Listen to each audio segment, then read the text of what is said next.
Hello everyone, Joe here from josephjyoung.com. Just wanted to talk to you today about an individual that we've all heard about. We've read about him in books, we've seen him in movies, Ebeneezer Scrooge. Type of individual that none of us want to be around and none of us want to be like. But nevertheless, he was a fictitious character, no doubt created by experiences that Charles Dickens was going through in the mid-19th century, as he did in many of his other writings, share people from his everyday life and just portray them in a story. So it's not hard to believe that there are Scrooges in the world. Well, Scrooge, we know, was a miser. He hoarded his money, had no problem, kicking people out of their homes and seeing them out there in the streets or put into the poorhouses as long as he got his money, as he was a money lender. But during their day, say in the mid-19th century, money was a little bit different than it is today. There was a lot more gold and silver in circulation, as well as, at least in England, in that area, copper coins and also the pound notes. And today it's different though. Back then, even prior to 1971 in our country, we had money that was based upon gold, a gold standard. Today we don't. It hasn't been that way for 41 years. And what we have now is a currency system, a fiat currency system that is backed by the government's ability to tax the people in order to pay its own debts. In other words, it's based upon confidence, a government saying that we'll back this money. It's not really based upon any real sound money, at least sound money that's referred to as gold or silver today. And it's important to understand this because maybe back in the days of Ebeneezer Scrooge, during the time Charles Dickens was writing A Christmas Carol, it was wise to save money. You could save gold and silver. It was worth something. You could use it in everyday commerce and trade. Today it's not that way. Just now are some states like Utah beginning to, legalize the use of gold coins for everyday purchase. But they have their own little system that they've set up in that state. You can read more about that online. But largely, in part, our economy is made up of currency, and that's what it is. We call it money, but it's really not money. It's paper. It's paper debt. Just read what the note says. It's legal tender to pay all debts. What most people don't realize, though, is as they work hard for this money every single day, and they have bank accounts, maybe savings accounts, full of just the currency, they don't realize how dangerous that can be.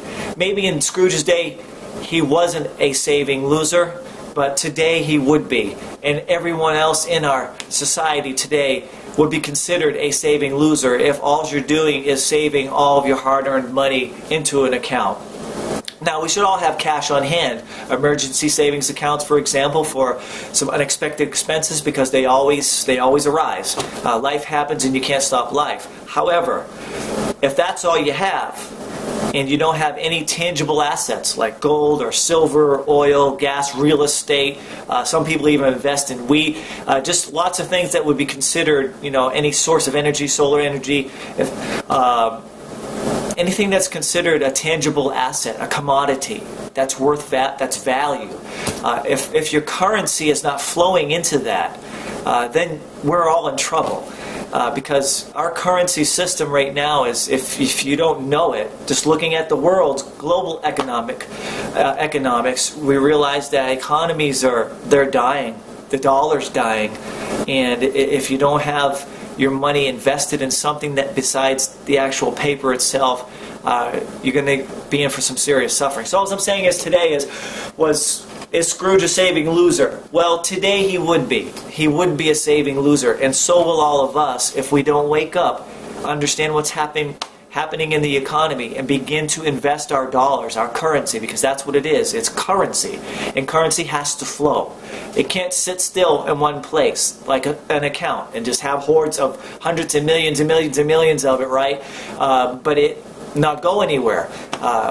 Some of you out there are building network marketing businesses, and you've got all this products, which are great, if that's what you do and you love what you do, but if all you have is lotions, potions, and pills and drinks and you name it, but you're not taking all that hard-earned money that you're in the currency that you're creating by building your business, and you're not flowing it into tangible assets, in the end, all of us are going to be saving losers. So just a quick note to all you network marketers out there and internet marketers that are making tons of cash on the web and building your online businesses and your downlines.